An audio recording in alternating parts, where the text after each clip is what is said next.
This is Caught in the Act with Tim Clark.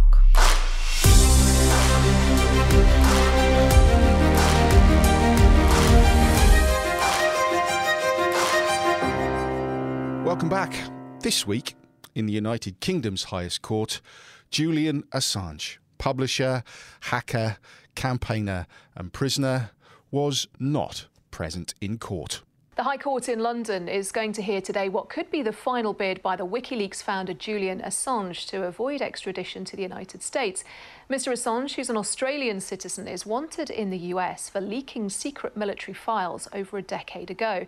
He's been fighting extradition on espionage charges for 5 years now. Julian couldn't appear in court today because he was unwell. He got so unwell he couldn't even appear by video link. That hearing, over 2 days, was to argue whether Assange will be allowed to appeal his potential extradition to the United States to face charges of espionage.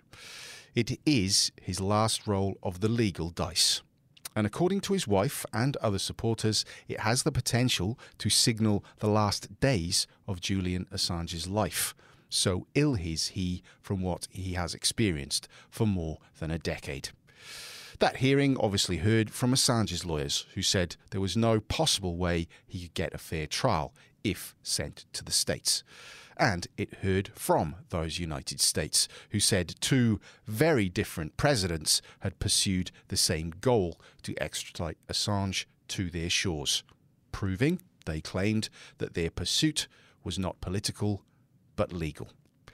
Joining me today to discuss the case of the United States of America versus Julian Paul Assange is a man who knows exactly what it's like to be locked up in another country for allegedly damaging national security. Welcome, Peter Greste, to Caught in the Act. Thank you very much. Peter, you've worked as a journalist and foreign correspondent for Reuters, CNN, the BBC and Al Jazeera in the Middle East, Latin America and Africa. And for a time, you were locked up in Egypt for doing that work. Your current title, if I get this right, is Professor of Journalism at Macquarie University in Sydney. So I'm guessing not only is the Julian Assange case one of personal interest, but it might even turn into a potential teaching tool along the way. Yeah, it's a very useful teaching tool because his case raises all sorts of questions and issues around ethics and practices that journalists have to grapple with all the time. The question of, is Julian Assange a journalist at all?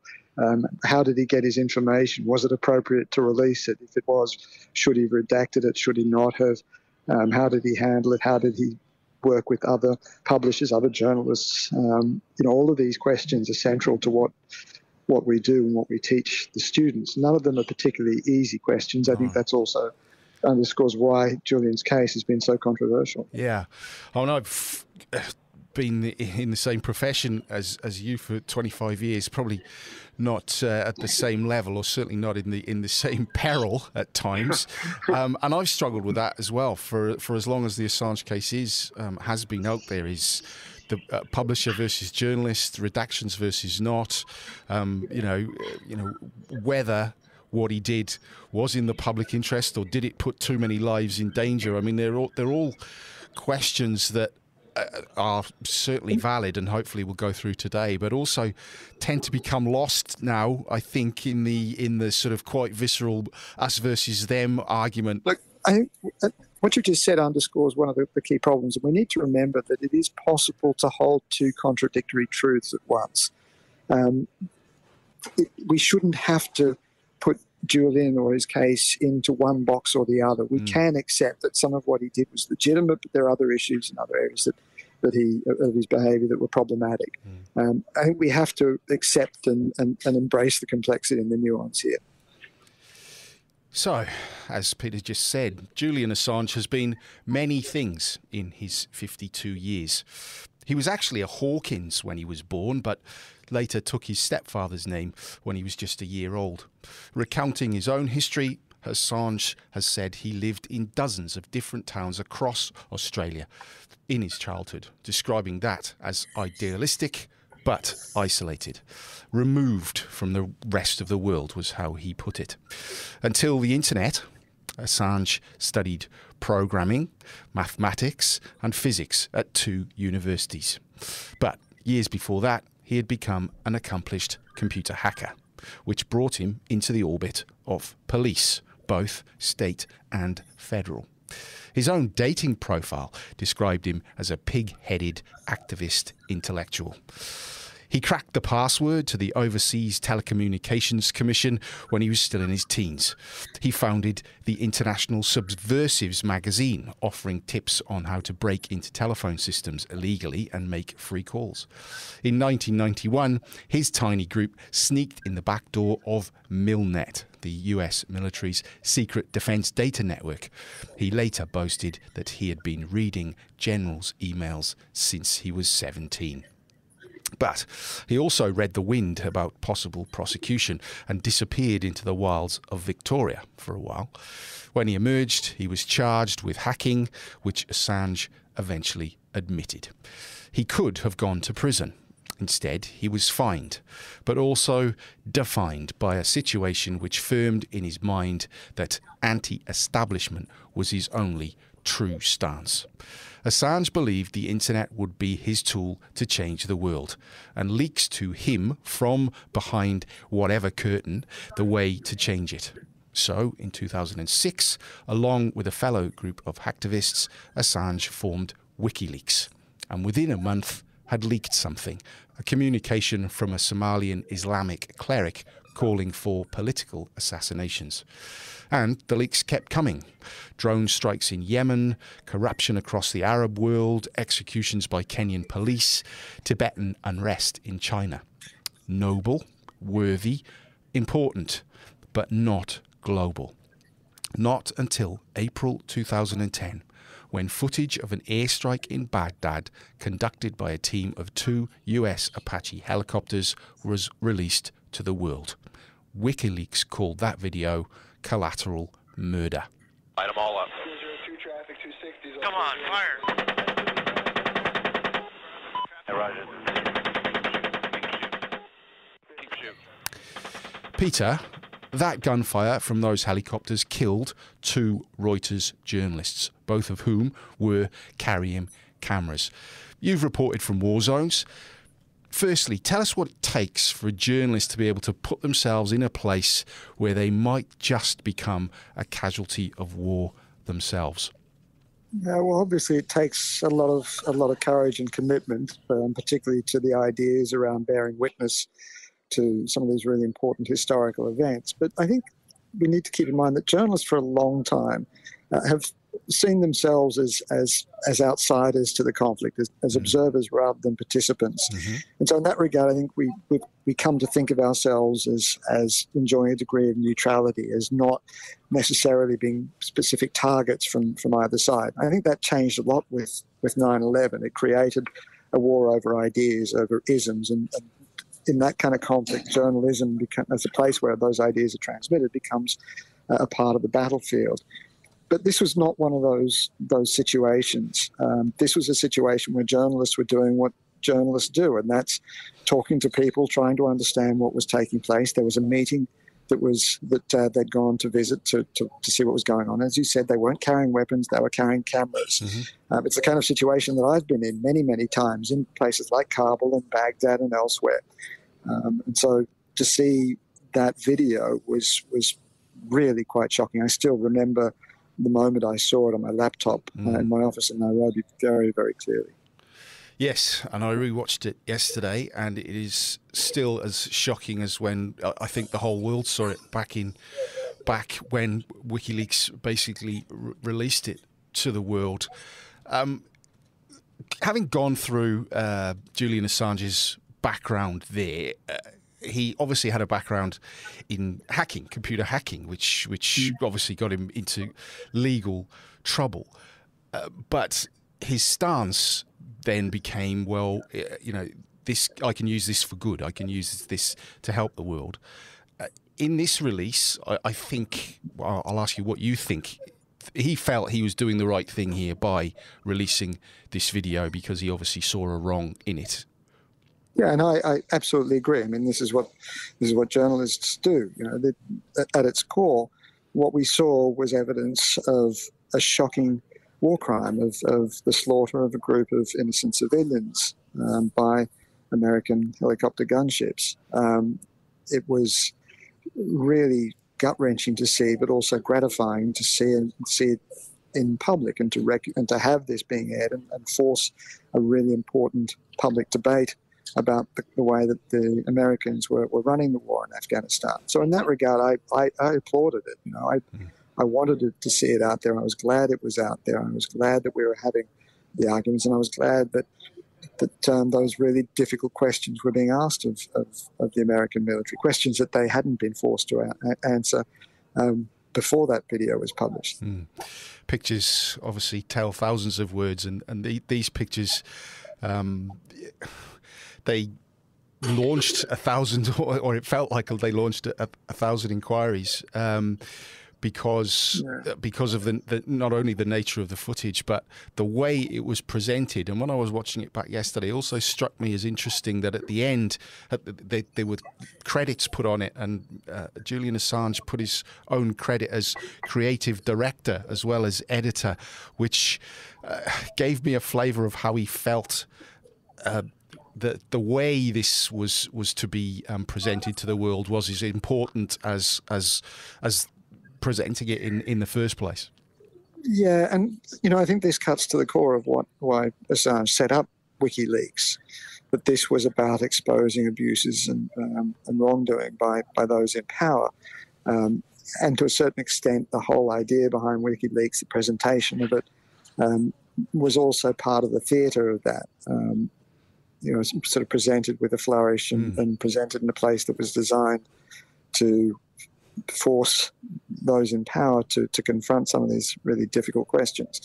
So I think, what Assange was doing was, as I said, a part of the theatre, part of it. I don't mean that in a cynical way. I just think that was how he saw himself and what he was doing.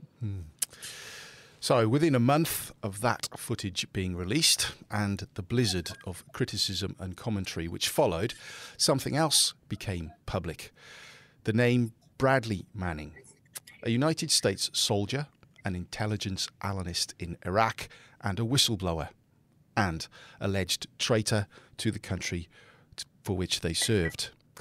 Amid a complex personal background of gender dysphoria, bullying, reinstatement, top-secret clearance, and a fake Lady Gaga CD, Manning was able to download, secrete, and then leak hundreds of thousands of highly sensitive documents and footage relating to the Iraq and Afghanistan wars. Through covert communications with Assange, who allegedly encouraged Manning to steal classified documents and help them crack a password, those files were disclosed en masse to WikiLeaks. And then Manning disclosed to another online confidant what had transpired, and in February 2010, that material began appearing in public online. Manning had been keeping secrets for years about feelings that the boy his parents had named Bradley was actually a girl, later to be called Chelsea. That the enlistment into the hyper-masculine army environment was an attempt to resolve that gender dilemma. But this secret of these astonishing leaks, a secret which would result in prison, shame, and national ignominy, Manning didn't seem too keen to keep. In May 2010, to another online acquaintance, Manning strongly hinted where the footage of those helicopters shooting those journalists and civilians had come from. That acquaintance told a friend, who told the army, who told the FBI, who came calling within a day or two. Manning was arrested in Iraq and eventually charged with aiding the enemy, a crime which carried the death penalty. And the US military then said they also wanted to find Julian Assange in a bid to secure his cooperation in not releasing the documents. Assange and WikiLeaks were not in the mood. Thousands of secret US military files have been posted online which claim to reveal the truth about the war in Afghanistan. The leaked documents span over 6 years and provide detail on hundreds of civilian deaths, including women and children. In July 2010, The Afghan war diary leaked online. In October, the Iraq war logs followed. In November, the Cablegate files, 250,000 US diplomatic cables revealing embarrassing details of international relations dating back decades, were also online. And many, many more, many of which were completely unredacted. Peter, you wrote about these leaks in 2020, and in that piece, you pointed out the polarised pictures of Assange. One a freedom fighter, the other a fugitive. And you also said that social media coverage had made the nuance between the two almost invisible. It seems to me, in the years since, those two opposing views of the man have only hardened, particularly in the social media arena. Yeah, that's right. And that's why I think it's very difficult to have a sensible conversation about Julian Assange, because everybody wants to push him into either of those two camps, either hero or villain. And as I said earlier, I think it's not just possible, but important to hold those two contradictory truths together and recognise that the truth is probably somewhere in the middle. You know, I applauded Julian for publishing the collateral murder videos because I thought that it revealed something really important that urgently needed to be in the public and a part of public debate. But I also had a lot of serious troubles with the way that he published a lot of other unredacted files, and in the process I thought put a lot of people at risk. I think what WikiLeaks did was confront some of the realities of the way that the war was conducted, and as I said earlier, it forced us to have some very important, if difficult, conversations. I understand why Julian took the approach that he did. As I think the history and his background that you've just outlined also helps us understand why he took the view that he did, why he felt that he needed to take a kind of radical hacktivist position. I don't necessarily agree with it, but I do recognise the importance of so much of what WikiLeaks published, even if I feel that some of it did cross a line, that was fundamentally irresponsible. And doing some reading, preparing for today, Assange had actually, when WikiLeaks was launched, he wrote this sort of, I won't call it a manifesto, but it was his thinking behind the reason for WikiLeaks. And one of the things that I found interesting was his argument that if you expose the secrets of a certain organisation, holus bolus, if you just get it all out there, then that organisation naturally will become less secretive because they will be worried about their new secrets being made public as well. I'd never thought about that until I read it yesterday, but that's some of the depth that obviously Assange has brought to this arena where, which sometimes can be a bit more simplistic than that, in that, publish and be damned. But I also I think that's a little bit idealistic, because people will respond one of two ways. Either you say, well, look, our secrets are out there, so we need to be less secretive, we need to be more transparent because of the risks of this, and that ultimately any secrets we hold can be held against us. But the contrary view, and the one that I think we saw a lot of governments take, and that's to try and lock things up even tighter. Yeah.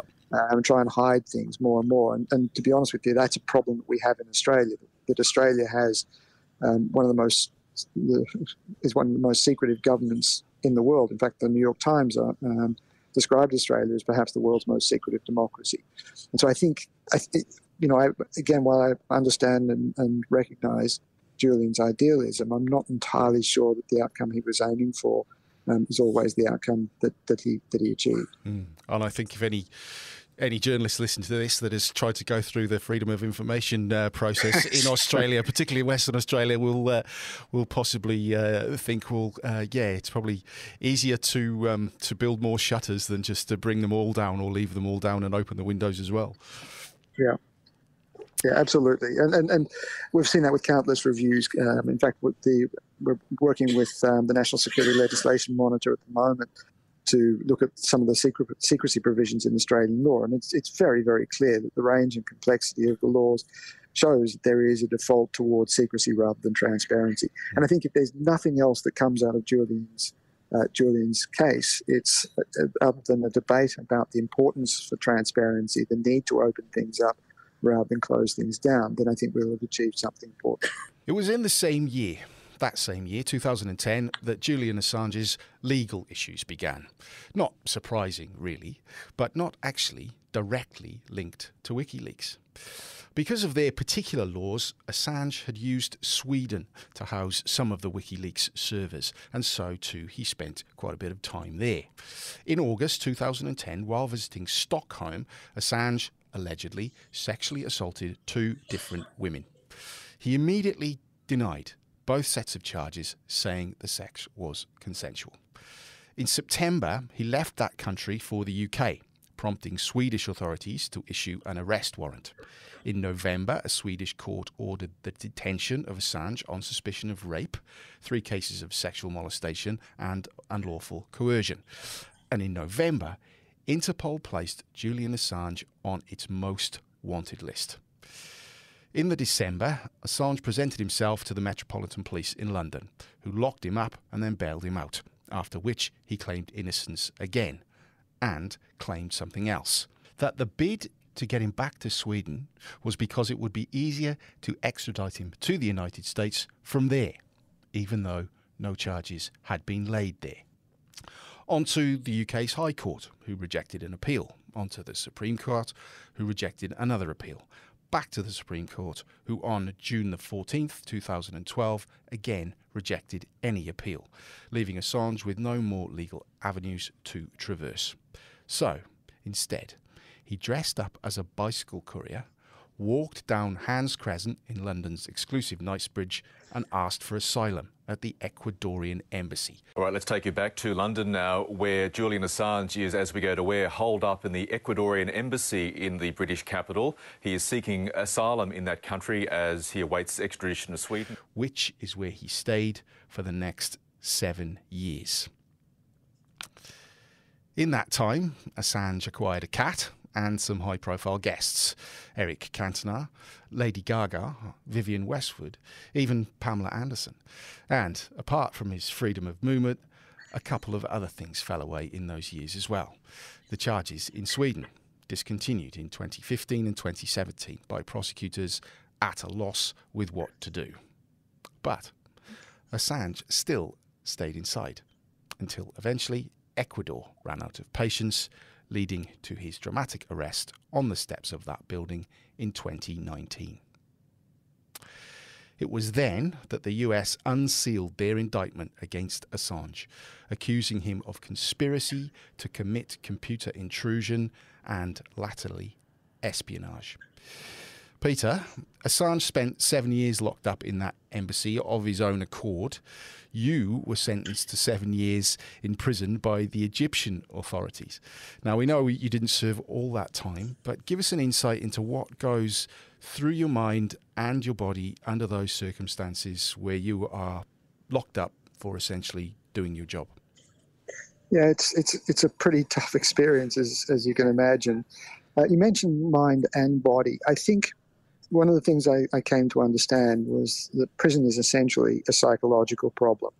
As long as you've got food, water, and basic shelter, you've got the basics that you need for survival.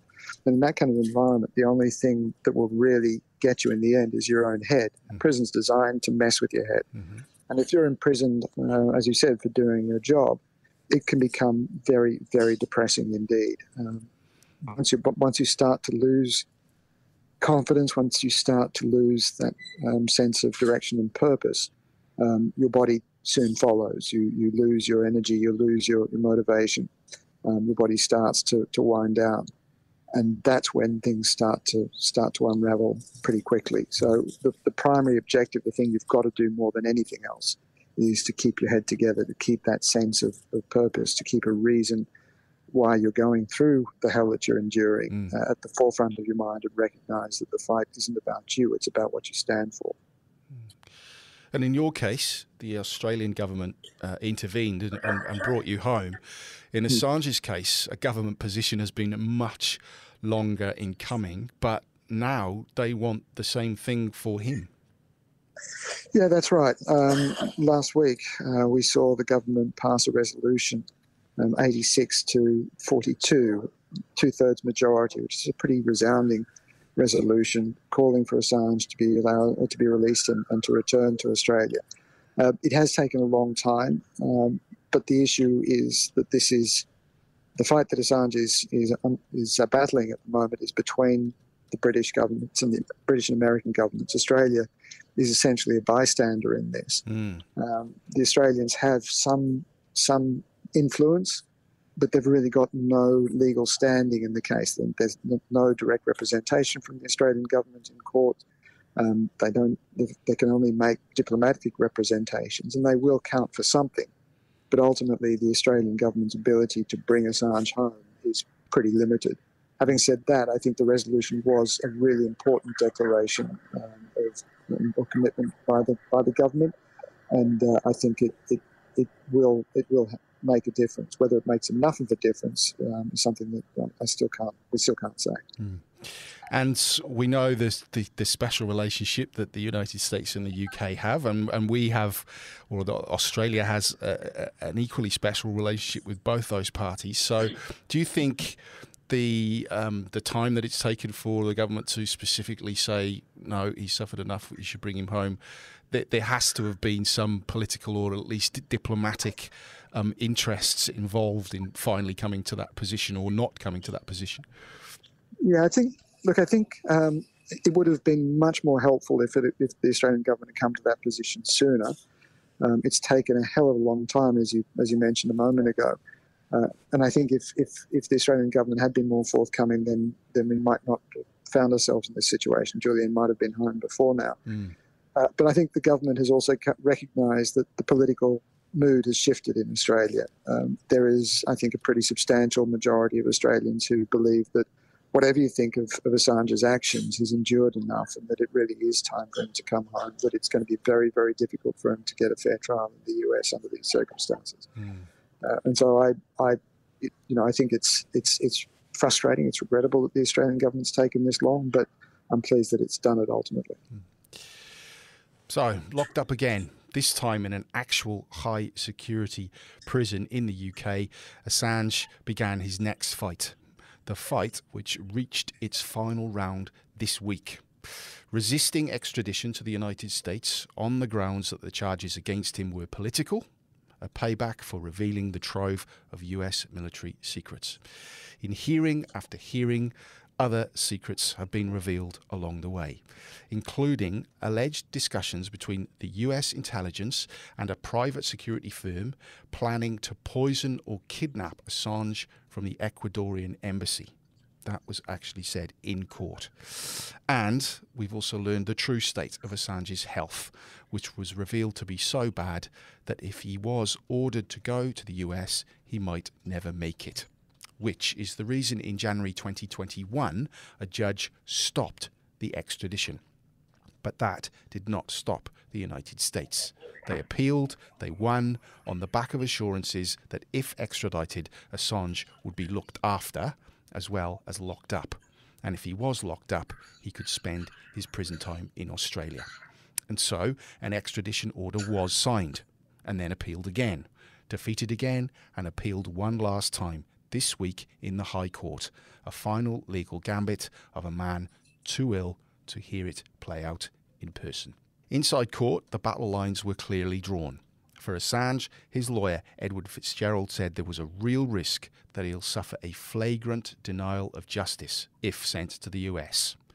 And for the United States, Claire Dobbin told the court that the prosecution of Assange is based on the rule of law and evidence.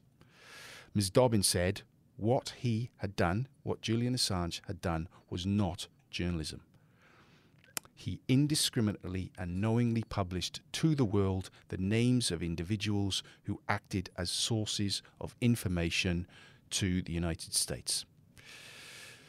Peter, I have to admit I have struggled with this over the years. I actually don't believe what Assange did in releasing those cables and those documents unredacted was journalism. I believe he just published them and also provided them to journalists or media outlets who then worked on them and redacted them and turned them into something that was journalism. You came to a similar conclusion in an opinion piece a few years ago. Do you still hold that view? Yes, I do. I think that, as you said, that the editors that took a lot of the WikiLeaks files did ultimately redact them. They went through the files, they pulled out key documents, they highlighted them, they analysed them, they placed them in context, they took the names of people out of people who weren't directly involved in those in the issues that they exposed. And so I think that really counts as journalism. Julian and his lawyers have argued that he published all of the documents unredacted because there was another place where he knew online that they were about to be released. My own view is that it doesn't really matter who else is publishing. You're responsible for what you publish yourself, and you need to take care of that information. If others choose to publish unredacted names, that's their problem, not yours. That shouldn't be an excuse to dump those, to expose those names. But I recognise it's also a contested issue from my perspective, though it doesn't count as journalism. I think we need to understand or recognise journalism as a process, and that process involves using editorial tools to, as I said, to analyse and place information in context before actually publishing it. And taking your professorial hat on, you are also the executive director of the Alliance for Journalists' Freedom, and that group is now strongly advocating for Assange to be brought home. And I think I personally agree with you there as well, or agree with the AJF there, because he has suffered. I mean, he has suffered enough, hasn't he? Yeah, and there's another important point here, that even if we disagree with even if I disagree with the way that he handled information, even if I think it's not journalism, the way that the US government is using the Espionage Act to come after Julian for publishing the information that he did has serious implications for journalists elsewhere. It sets a very, very dangerous precedent that can be used against legitimate news organisations and legitimate journalists. And in fact, the Obama administration deliberately chose not to prosecute Julian Assange precisely because they were concerned about the precedent it might set. So for that reason, we're calling for Assange to come home, and because, as I said, as a human being, I also feel it has suffered enough that this issue has gone on far too long, and it's time to bring it to a close. And his case, Assange's case, brings into focus, for me anyway, something that's become more and more sort of prevalent within sort of media circles in particular, but also wider, is the blurring of lines between journalism and activism, and you know, where that line is drawn. Can it ever be now in the age that we live in strictly drawn as it once was? I mean, how do you feel about this as a long-standing experienced journalist, but also a teacher of the future of this this fine profession? Yeah. I think the lines have always been blurred. They've always been activist journalists or campaigning journalists, and I think there's always going to be a role for that. But this is also why the AJF has really thought hard about how you define the thing you're going to be trying to protect if we're passing media freedom laws. And we've come to the view that we shouldn't be thinking of journalists as a particular class of individual, but journalism as a process of gathering, organising and presenting information in the public interest. And I think that helps us really narrow down what counts as journalism as opposed to commentary. Journalism requires a degree of detachment from your subject. It requires fact-checking. It requires balance. It requires context. It requires doing those things. It requires rights of reply. It requires doing all of those things with a view to publishing in the public interest. And I think as long as we hold to those standards, and they're not particularly controversial standards, they're the kinds of things that we've been teaching our students for years, the kinds of things that you see popping up in standard journalism codes of conduct all over the world. But if we can focus on the process of journalism that's accountable to a code of conduct or a set of ethics and standards, then I think we're closer to holding that line between journalism in the public interest and commentary and campaigning, which still has value in public interest but doesn't quite qualify as journalism. Yeah.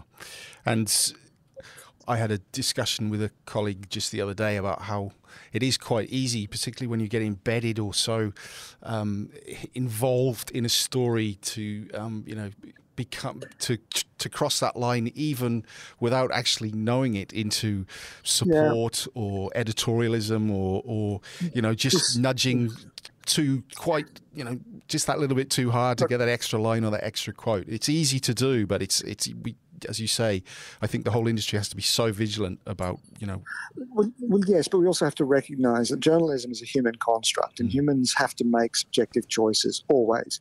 The choices about the questions you ask and the questions you don't ask are subjective. The people you speak to and the ones who you don't speak to, the order of the information that you present, what you put in and what you leave out, all of those things are subjective choices that change the way in which you present a story or the way that it's read.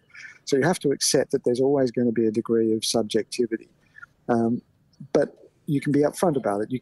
You're right, you do lose your independence if you're embedded with a military unit and you come to identify with the people that you're relying on. You're going to see the world through their eyes. That's okay if you're presenting a story that's clearly in that from that perspective.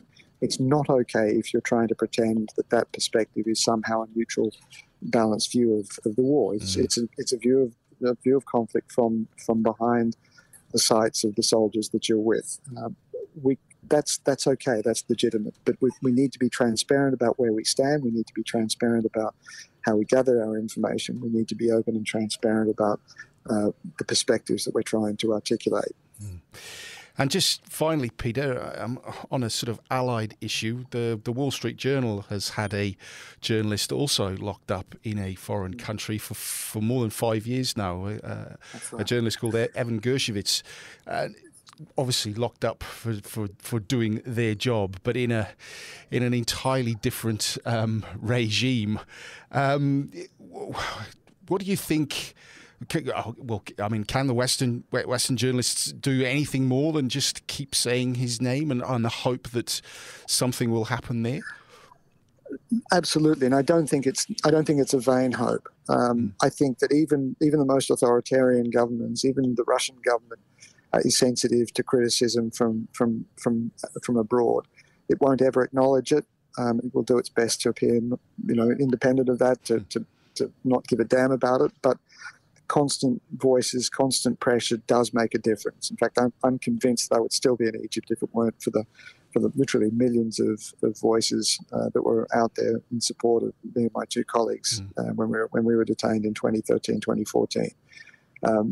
I think that you can't ever point to any one particular individual that will say something that will ultimately unlock Evan Gershkovich's cell.